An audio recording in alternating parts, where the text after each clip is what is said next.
Dalam rekaman video amatir, puluhan warga mendatangi sebuah rumah di Jalan Daeng Siraju, Makassar, Sulawesi Selatan. Warga menggeruduk rumah ini karena diduga digunakan sebagai tempat kegiatan ajaran menyimpang. Sebelum mendatangi rumah ini, warga dihebohkan dengan potongan video yang beredar di media sosial. Merekam kegiatan zikir yang tidak sesuai dengan ajaran Islam diduga dilakukan oleh sejumlah orang di dalam rumah ini. Polisi yang tiba di lokasi langsung membubarkan massa dan menggelar mediasi di Mapolsek Makassar. Ada kegiatan sekelompok kecil orang yang mengadakan zikiran yang menurut warga di sekitar bahwa ini adalah sesuatu mungkin yang sedikit menurut mereka menyimpang dari kebiasaan. Merupakan sesuatu yang dicurigai itu karena dari teman tadi PI melihat bahasa-bahasa di YouTube bahwa pimpinan itu memiliki pengakuan yang mungkin secara sepihak juga orang ambil sepotong-sepotong itu YouTube. Polisi menyerahkan penyelesaian kasus dugaan ajaran sesat ini kepada pihak MUI. Menyerahkan keputusan daripada MUI untuk menyelesaikan apa betul kegiatan-kegiatan yang dilakukan menyalahi aturan atau tidak. Kita dari pihak kepolisian hanya mengamankan saja. Penghuni rumah berdalih, zikir yang diunggah ke media sosial merupakan potongan video tidak utuh. Saat ini Komisi Fatwa MUI Makassar masih melakukan pengkajian apakah ada penyimpangan yang diduga dilakukan oleh kelompok tersebut. Dari Makassar, Sulawesi Selatan, Syahrul Adiaksa, iNews melaporkan.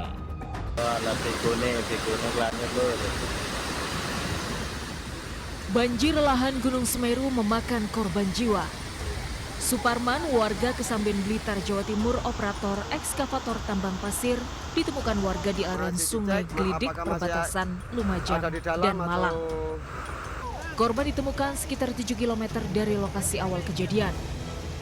Korban tewas terseret banjir lahar Gunung Semeru saat berusaha memindahkan alat berat ekskavator dari terjangan banjir lahar.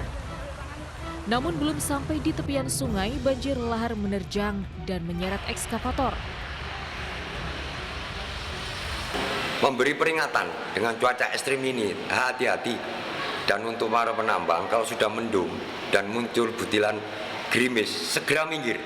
Segera minggir, amankan alat, amankan manusianya. Karena apa? Sewaktu-waktu lahar dingin ini pasti terjadi. BPBD Kabupaten Lumajang mengimbau penambang pasir waspada dan menghentikan aktivitas di sepanjang jalur aliran lahar saat hujan. Dari Lumajang, Jawa Timur, Yayan Nugroho, iNews melaporkan. Pemirsa, kebakaran menghanguskan 10 rumah di permukiman padat Srengseng, Jakarta Barat dini hari tadi. Penyebab kebakaran diduga korsleting listrik.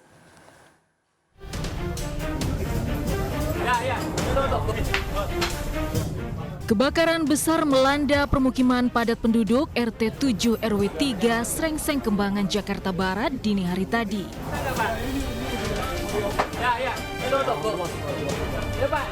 Api merambat dengan cepat membuat ratusan warga panik.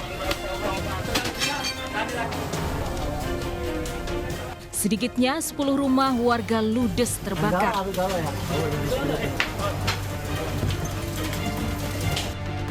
Api baru bisa dipadamkan 1 jam setelah 17 unit mobil damkar tiba di lokasi kebakaran.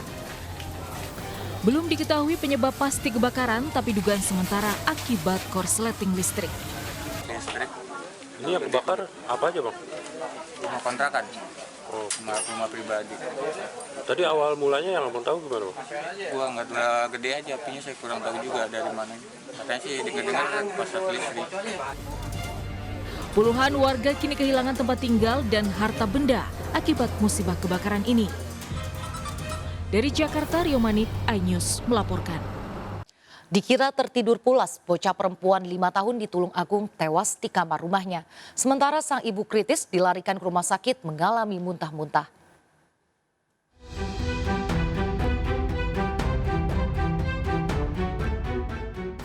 Disangka tengah tertidur pulas, SF bocah perempuan 5 tahun ini ditemukan tewas dalam kamar di rumahnya di Desa Kepuh Rejo, Kecamatan Ngantru, Tulung Agung, Jawa Timur, Kamis pagi. Sementara ibu korban berinisial YM kritis dilarikan ke rumah sakit karena mengalami muntah-muntah. Sebelum kejadian, orang tua korban bekerja berjualan di pasar Ngantru dan korban dititipkan pada neneknya. Rabu malam, ibu korban menjemput korban untuk diajak pulang ke rumah. Namun Kamis dini hari, saat ayah korban pulang bekerja mendapati ibu korban muntah-muntah.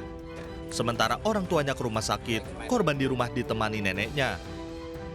Beberapa waktu menunggui korban, nenek korban curiga dengan kondisi tubuh korban yang dingin dan tidak bergerak. Setelah diperiksa, ternyata korban sudah meninggal. Dalam kamar, polisi menemukan cairan dalam gelas serbuk putih, berbagai jenis obat dan minuman kaleng. Merasa ada kejanggalan, jenazah korban diotopsi di instalasi kedokteran forensik RSUD Iskak Tulungagung. Hasil otopsi, polisi dan tim kedokteran forensik Polda Jatim menyimpulkan korban meninggal dunia karena mengalami gangguan pada saluran pernafasan. Itu masih kita lidik ya, terkait kesedapnya atau apa, apakah tersedangnya dengan sengaja atau tidak sengaja, itu masih kita dalami. Artinya meninggalnya karena kekurangan oksigen. Ya, indikasi pertama adalah bahwa adanya gangguan saluran pernafasan. Polisi saat ini menyelidiki penyebab gangguan saluran pernafasan dengan mengambil sampel dari tubuh korban untuk diuji di laboratorium. Sementara kondisi ibu korban yang diduga mengalami keracunan mulai membaik namun masih dirawat intensif di rumah sakit. Dari Tulungagung, Jawa Timur, Anang Agus Faisal, iNews melaporkan. Seorang pelajar SMP tewas usai meminum kopi yang dicampur sianida. Ironisnya pelaku yang mencampur kopi merupakan tetangganya dan ditujukan kepada ayah dan ibu korban. Pelaku kesal dilaporkan ke polisi karena mencuri uang ibu korban 32 juta rupiah.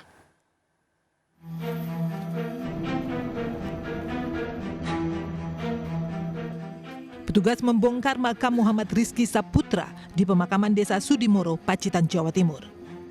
Ironis, pelajar SMP berusia 14 tahun ini tewas usai meminum kopi dicampur racun sianida yang dibuat oleh tuari ayahnya. Dugaan kalau itu racun apa betaranya?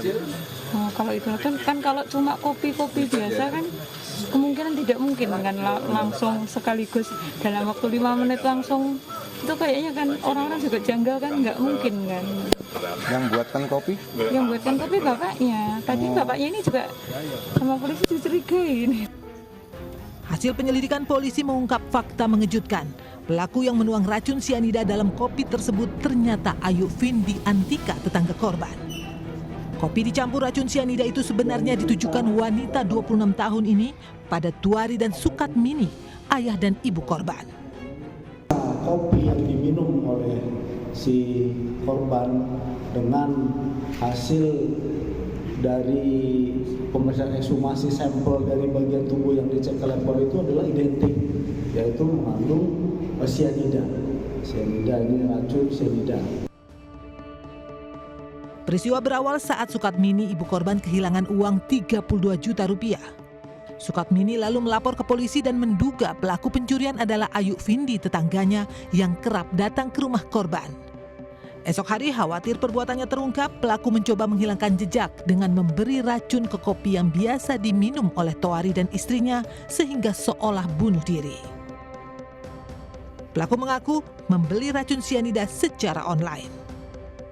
Didapat fakta bahwa si tersangka ini pernah ada membeli racun sianida secara online. Ayu Vindi yang sebelumnya ditetapkan polisi sebagai tersangka pencurian uang Sukatmini kini dijerat pasal pembunuhan terhadap Rizky. Pelaku ditahan di Mapores Pacitan dan terancam hukuman mati. Dari Pacitan, Jawa Timur, Ahmad Subeki melaporkan. Ribuan aktivis 98 lintas generasi Tegak Lurus Reformasi berziarah ke makam 4 mahasiswa korban tragedi Trisakti 98 di Tanah Kusir, Kebayoran Lama, Jakarta Selatan. Ziarah ini sekaligus sebagai sikap menolak lupa atas tragedi berdarah memperjuangkan demokrasi 25 tahun lalu.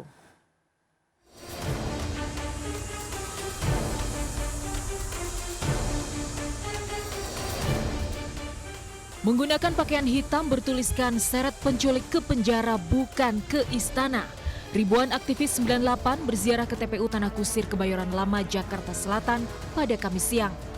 Kedatangan ribuan aktivis lintas generasi Tegak Lurus Reformasi ini untuk berziarah ke makam 4 mahasiswa korban tragedi Trisakti 98, yaitu Elang Mulia Lesmana, Hafidin Royan, Heri Hartanto, dan Hendriawan Si.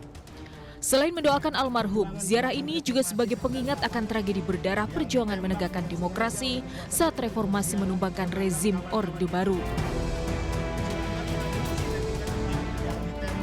Menurut koordinator aksi, perjuangan reformasi belum usai karena pemerintah belum mengadili dalang penembakan dan hilangnya sejumlah aktivis 98. Untuk itu penting bagi masyarakat untuk memilih calon pemimpin yang bebas dari kejahatan kemanusiaan dan pelanggaran HAM.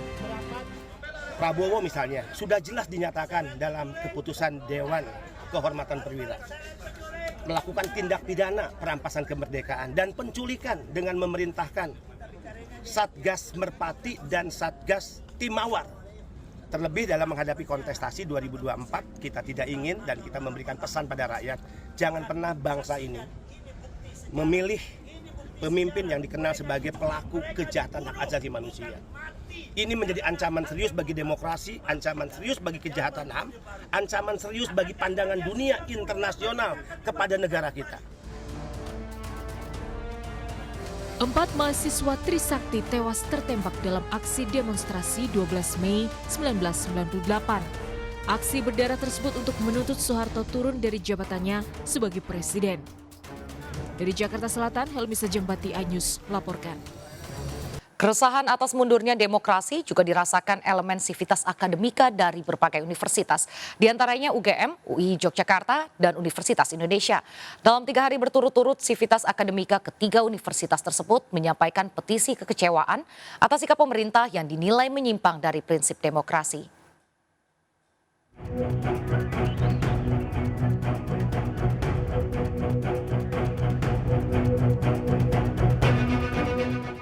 Guru Besar UGM Profesor Kuncoro membacakan petisi Bulak Sumur di hadapan ratusan dosen, mahasiswa, serta alumni di Balairung UGM pada Rabu sore.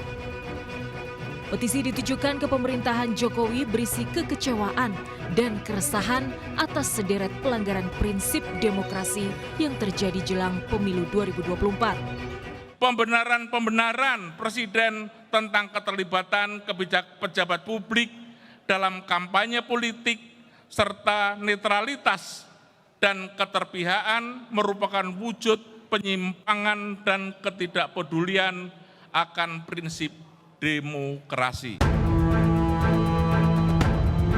Meminta, mendesak, dan menuntut segenap aparat penegak hukum dan semua pejabat negara dan aktor politik yang berada di belakang presiden, termasuk presiden sendiri, untuk segera kembali pada koridor demokrasi. Sehari setelah UGM, Universitas Islam Indonesia atau UII Yogyakarta juga mengeluarkan petisi kekecewaan terhadap pemerintahan Jokowi. Perkembangan politik nasional kian menunjukkan tanpa rasa malu gejala praktik penyalahgunaan kewenangan dan kekuasaan. Kekuasaan digunakan untuk kepentingan politik praktis sekelompok golongan dengan mengerahkan sumber daya negara. Kondisi ini kian diperburuk dengan gejala pudarnya sikap kenegarawanan dari Presiden Republik Indonesia Joko Widodo. Sivitas Akademika UII juga mengingatkan pemerintah tidak melakukan politisasi bantuan sosial dan mobilisasi aparatur negara untuk keuntungan salah satu paslon pemilu. Petisi kekecewaan atas mundurnya demokrasi juga digelar siang ini di Rektorat Universitas Indonesia Kampus Depok. Pesan kebangsaan digelar mulai pukul 11 dan dihadiri ratusan dosen, mahasiswa serta alumni UI. Sementara itu, atas keresahan sebagian elemen masyarakat, Presiden Jokowi justru menanggapi santai. Presiden menyebut petisi sebagai hak demokrasi. Ya, itu hak demokrasi. Tim Liputan iNews melaporkan. Pemirsa, 2 pekan jelang pemilu, pemerintah menggelontorkan 3 bulan rapelan dana bantuan sosial sekaligus pada awal Februari ini. Total dana bansos yang dibagikan sebelum pemilu itu melonjak 20 triliun dari tahun lalu dan merupakan yang tertinggi dalam 4 tahun terakhir. Bahkan lebih tinggi dari kucuran bansos saat COVID-19 pada 2021 lalu.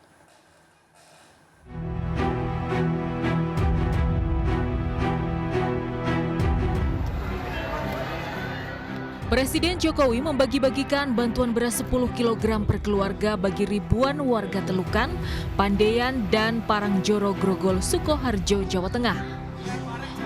Bansos beras merupakan satu dari 4 jenis bansos yang digelontorkan pemerintah jelang pemilu 2024. 3 bansos lain yaitu bantuan pangan non-tunai, program Keluarga Harapan, dan bantuan langsung tunai atau BLT. Pencairan BLT 3 bulan sebesar 600.000 bagi 18,8 juta keluarga diberikan sekaligus pada Februari atau tepat sebelum pemilu digelar. Total anggaran mencapai 11,25 triliun rupiah. Tapi poin saya angka 476 tahun lalu, 496 tahun ini adalah di dalam Undang-Undang APBN. Di bawah oleh pemerintah, dibahas oleh DPR, dan ditetapkan dalam undang-undang. Data Kementerian Keuangan, anggaran Bansos 2024 melonjak signifikan menjadi 496,5 triliun rupiah atau naik 20,5 triliun dibandingkan tahun lalu. Anggaran Bansos di tahun politik ini merupakan yang tertinggi dalam 4 tahun terakhir, bahkan melebihi anggaran Bansos saat pandemi COVID-19 pada 2021 lalu.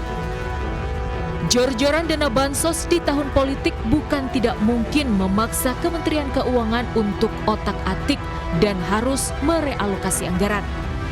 Sebelumnya, sejumlah pihak menilai gelontoran dana Bansos oleh pemerintah rawan dipolitisasi dan menguntungkan salah satu paslon pemilu.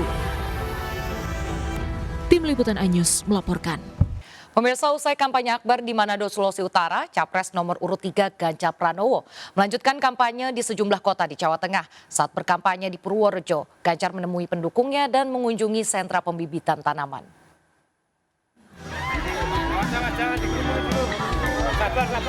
Kedatangan Capres nomor urut 3 yang didukung Partai Perindo Ganjar Pranowo disambut ratusan warga yang sudah menunggu.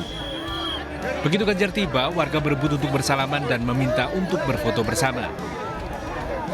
Seusai menyapa warga, Ganjar menuju ke sentra bibit tanaman di Dusun Bulusari, Desa Karangduwur, Kecamatan Kemiri, Purworejo, Jawa Tengah.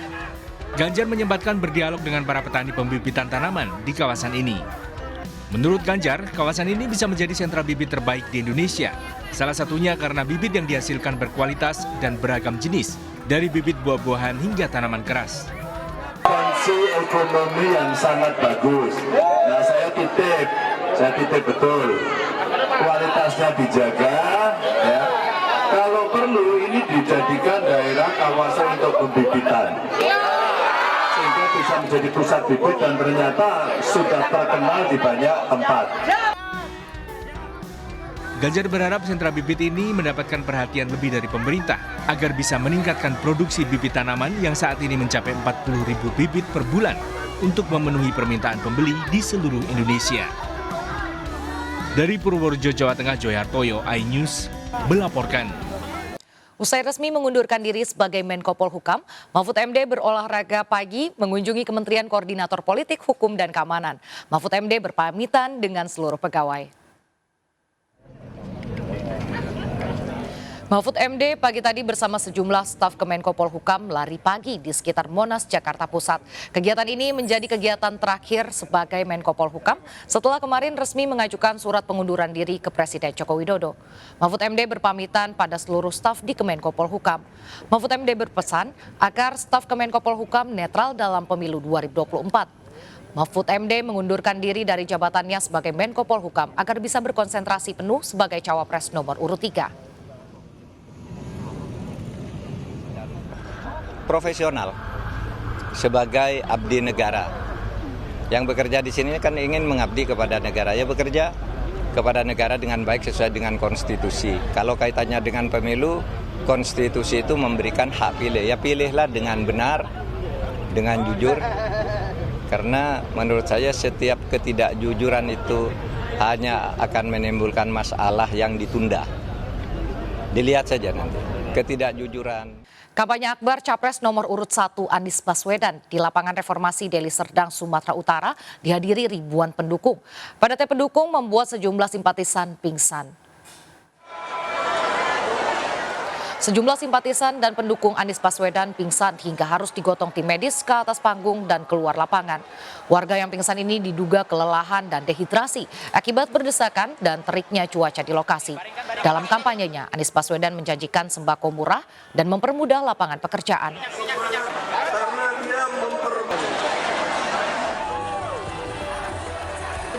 Sementara itu, Capres nomor urut 2 Prabowo Subianto menghadiri kampanye akbar Partai Demokrat di Stadion Gajayana, Kota Malang, Jawa Timur.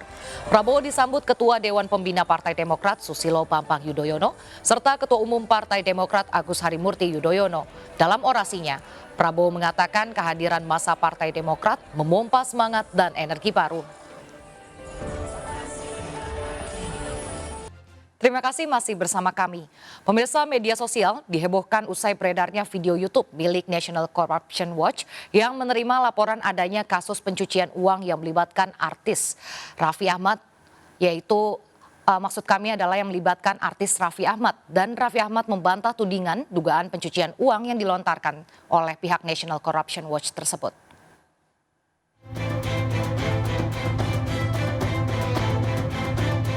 Media sosial dihebohkan dengan kabar dugaan pencucian uang yang diduga melibatkan artis papan atas. Tak tanggung-tanggung, bahkan artis tersebut disebut-sebut memiliki ratusan rekening bank yang digunakan sebagai penampung dana. Informasi ini diungkap oleh Hanifah Sutrisna, Ketua Umum National Corruption Watch. Kami sudah menerima beberapa dugaan tindakan pencucian uang. Tindak pidana pencucian uang yang dilakukan oleh dilakukan oleh saudara Raffi Ahmad. Diduga ada sebanyak ada ratusan rekening yang dimiliki oleh saudara Raffi Ahmad ini merupakan kantong semar untuk mengelola uang-uang haram. Atas dugaan pencucian uang ini, Raffi Ahmad yang dikenal tajir melintir ini membantah tudingan miring yang dilontarkan pihak National Corruption Watch kepadanya. Kaget juga dibilang ada pencucian uang lah, itulah. Sama sekali nggak ada. Aku ini percaya nggak percaya, cek aja. Ini gedung juga masih ada cicilan, masih ada semua. Jadi ya mungkin karena sekarang lagi tahunnya politik dan juga ya aku nggak ngerti lah. Sebenarnya aku bukan politikus dan aku juga ya mungkin karena aku mensupport salah satu paslon, ya ada yang suka atau ada yang nggak suka, tapi intinya aku jelaskan bahwa itu tidak benar. Jadi kalau ada berita-berita yang seperti itu yang pasti jelas saya katakan tidak benar adanya. Jadi jangan percaya dengan hal-hal yang seperti itu. Dari Jakarta, Tim Liputan iNews melaporkan. Pemirsa, artis Tias Tamara mendatangi Polda Metro Jaya untuk berdiskusi mengenai kasus putranya yang meninggal diduga tenggelam di kolam renang di Pondok Kelapa, Jakarta Timur. Hingga kini Tias Tamara mengaku belum melihat rekaman CCTV saat kejadian.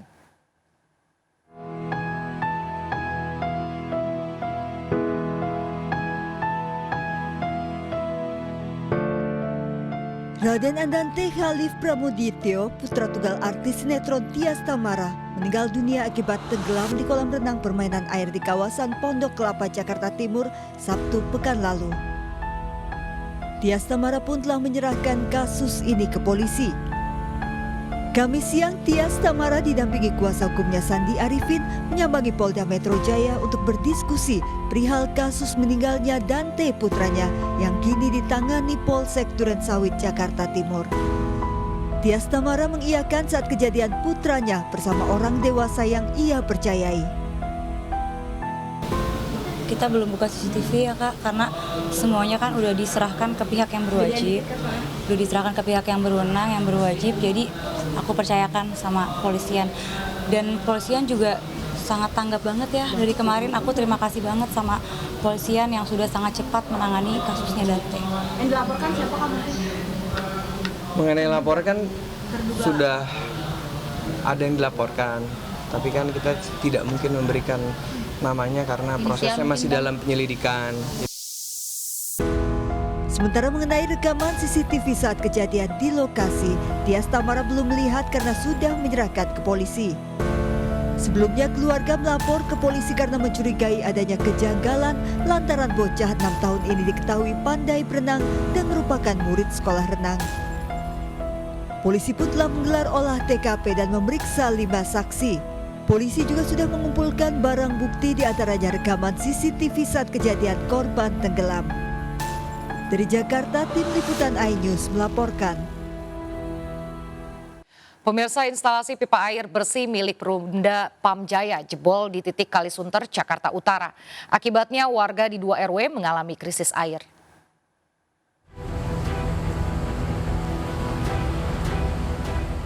Air menyembur dari instalasi pipa air bersih Pamjaya yang jebol di titik Kalisunter, Plumpang, Rawabadak Selatan, Koja, Jakarta Utara.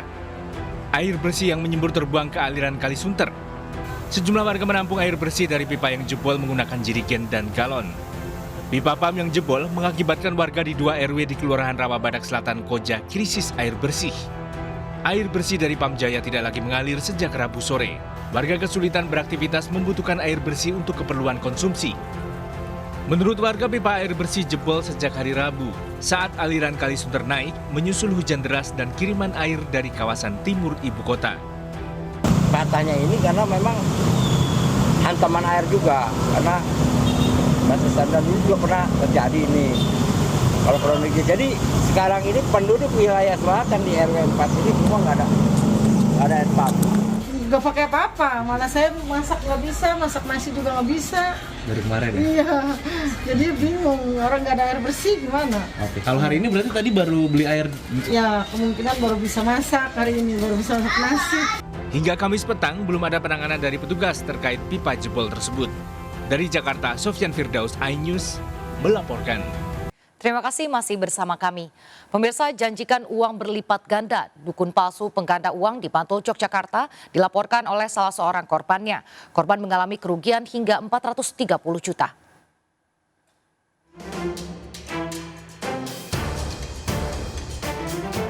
Dalam rekaman video amatir NF, seorang dukun palsu di Bantul, Yogyakarta memamerkan uang 1 koper penuh kepada korban. Pelaku mengiming-imingi korban bisa menggandakan uang 1 juta menjadi 7 miliar rupiah. Salah satu korban yang terbujuk diminta mengisi 12 kotak hitam masing-masing 1 juta rupiah setiap bulannya. Seluruh kotak tersebut disimpan di ruangan rahasia di rumah pelaku. Namun setelah berjalan 3 bulan dan korban telah menyetorkan uang 430 juta rupiah, korban tidak juga mendapatkan uang yang dijanjikan. Merasa tertipu, korban melaporkan pelaku ke polisi. Pelaku sempat kabur ditangkap di tempat persembunyiannya di Bali. Sudah pernah jadi 7 miliar beneran? Belum, kalau di sini belum sempat. Terus sebelumnya pernah? Belum. Di tempat lain? Belum. 12 kardus yang nantinya satu kardus diisi 1 juta. Jadi total 12 juta. Dan per bulan harus terisi 12 juta. Peran korban sudah dialami sejak 2019. Karena waktunya juga sudah lama, tentunya kerugiannya juga cukup besar. Kalau berdasarkan keterangan korban, kerugian mencapai 432 juta rupiah.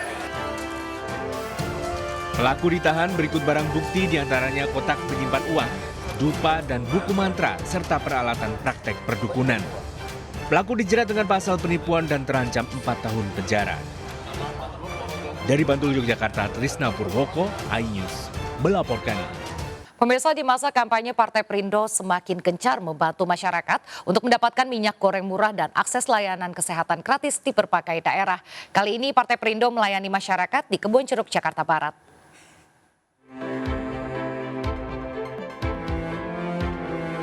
Kedatangan Caleg DPR RI Dapil Jakarta II, Liliana Tanu Sudibyo, bersama Caleg DPR RI Dapil DKI Jakarta III Partai Perindo Cimehong bersama sejumlah caleg lainnya disambut meriah warga kawasan Haji Ismail, Sukabumi Selatan, Kebonjeruk, Jakarta Barat.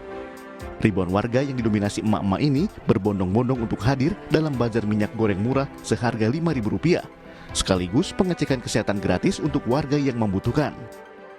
Ya, bincang-bincang saya tadi mengenai kesehatan, banyak dari ibu-ibu itu yang mereka tidak rutin untuk periksa. Jadi dengan adanya Partai Perindo ini ada pemeriksaan gratis, itu mereka senang sekali karena mereka dapat periksa dan dekat dengan. Harapannya makin bagus lagi dari ini gitu, makin nambah lagi gitu. Kesehatan udah, minyak udah. Kalau boleh tuh apa sih kayak sembako yang ada berasnya gitu.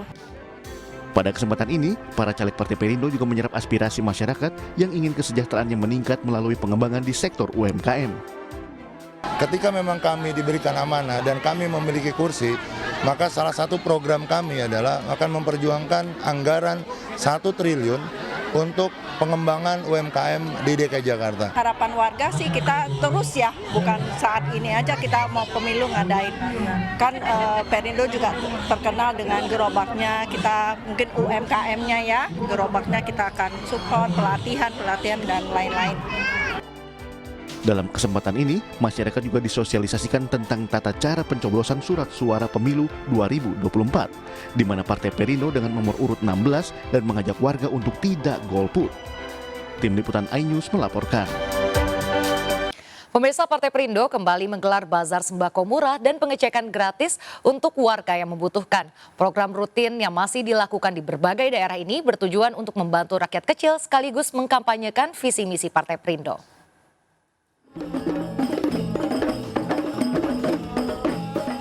Lantunan musik qosidah dan kalungan bunga dari emak-emak di Jalan Nonin, Jagakarsa, Jakarta Selatan menyambut kedatangan Ketua Umum Kartini Perindo, Liliana Tanu-Sudibyo.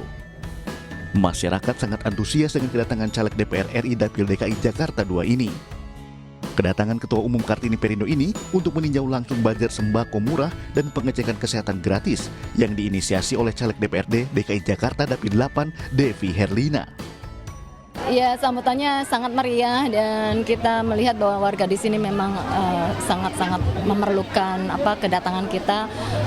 Maksudnya itu mereka melihat bahwa Partai Perindo itu partai yang bisa diharapkan, yang mana kita berpihak pada rakyat kecil. Kita di sini hampir 1.000 orang ya Mbak, hampir 15 RT RW yang kita undang, dan alhamdulillah ini penuh banget ya Bu Liliana. Warga antusias dengan Partai Perindo karena dengan tagline kami Indonesia Sejahtera. Karena saya dan Bu Lili adalah perempuan, kami juga fokus kepada perempuan sejahtera.